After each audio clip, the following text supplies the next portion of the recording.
Hapa ni Mandela Furniture na mimi ni mfanyakazi wa Mandela Furniture. Jina langu ni Henry Felix Mandela. Sisi kampuni yetu inajihusisha na kutengeneza thamani mbalimbali, furniture mbalimbali za maofisini. Tuna set mbalimbali ambazo tunatengeneza kwa ajili ya taasisi za mtu binafsi na pamoja ofisi za serikali. Tunatengeneza furniture ngumu, kwa mfano executive tables. Tuna sample ya meza za kawaida za ofisi, walking tables. Tunatengeneza pia furniture za nyumbani, mfano dining table, wardrobes, vitanda na kadhalika.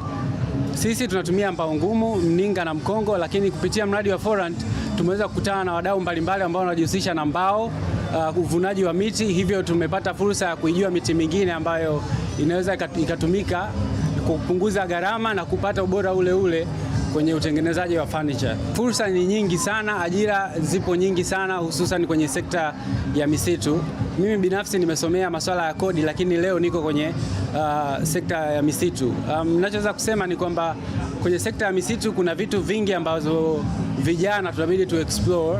Kwa mfano ufundi, nimeenda kufanya ufundi na ufundi ndio unanifanya mimi nipo hapa leo, nipo kwenye banda la Sabasaba of course.